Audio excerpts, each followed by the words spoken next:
Hello, I am Chandu Nair, handling the course on marketing management. We are now going to talk about a very fascinating and emerging area of direct marketing. So at the end of this chapter, what we'll try and help you understand is what is the meaning and importance of direct marketing, the nature and scope of direct marketing, the different methods of direct marketing, the elements of the direct marketing mix, what are the trends that are emerging in direct marketing in India, and how information technology is playing a role in this regard. So very simply, direct marketing means marketing by a producer or manufacturer or some person who has control over certain goods and services directly to the end consumer without any intermediaries in between.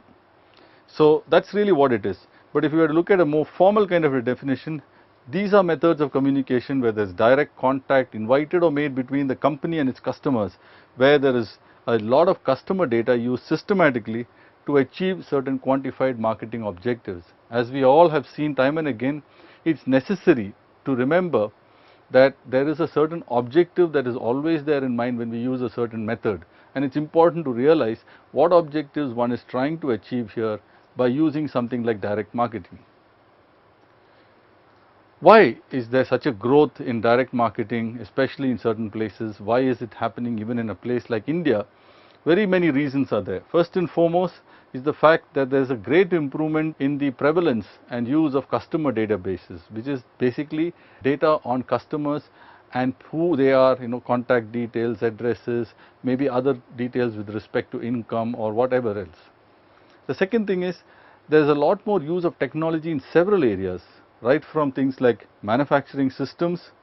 Okay, there's also a lot more technology in terms of just-in-time production processes, which makes it far easier to get goods from the producer or the maker to the customer very much in time. The third thing is there's also improved delivery routing systems in many organizations, which means people can easily get things from place A to place B to the customer in pretty quick time. For example, you have courier services which have become efficient so much that even the Indian Railways sends tickets to your doorstep. What are the key features of a direct marketing program? There are several, but one of the key things is that one tries to elicit a direct response from the customer.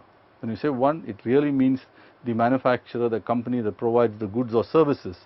Second, very important aspect is the fact that you have a database.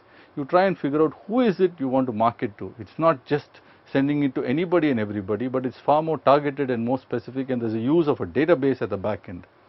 Third, there's a tremendous amount of use of computers and information technology to aid in sales support. So for example, if it's a credit card company, that credit card company will be bolstered by technology, information technology, for example, in managing the databases, in actually tracking the prospect, and in making sure that every step of the way is monitored and is databased in some fashion. Fourthly, like we mentioned, critical aspect is information and servicing.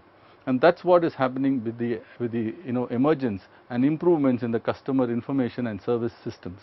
So these are very critical aspects of direct marketing, and the more one has information, data, and a lack of intermediation in this process, the more successful one tends to be in this particular program. So as we have seen in this particular area, what is very vital is the use and prevalence of customer databases. So what exactly is a customer database?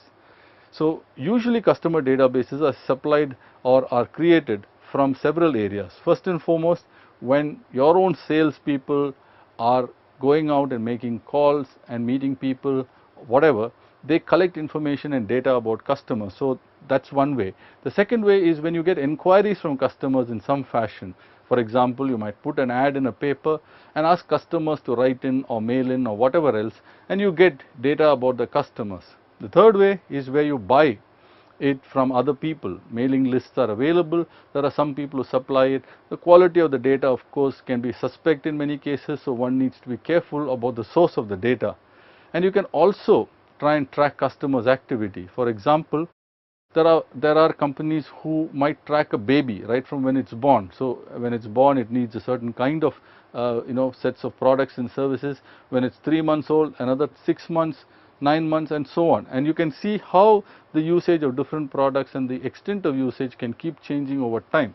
So it can be various kinds of data about a customer, about how a customer uses things, and it can be both done in-house or bought out.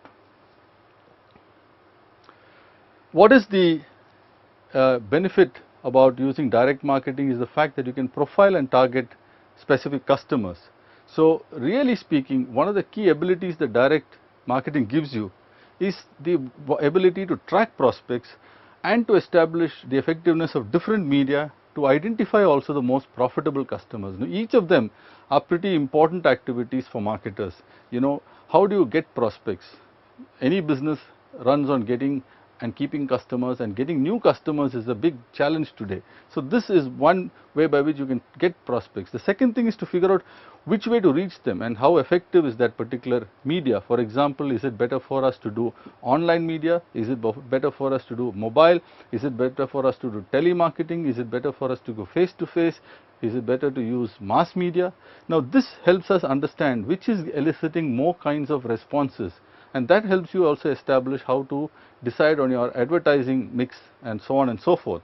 And the third thing is also to see which customers are really buying more from you, which is very difficult if they are buying through intermediaries.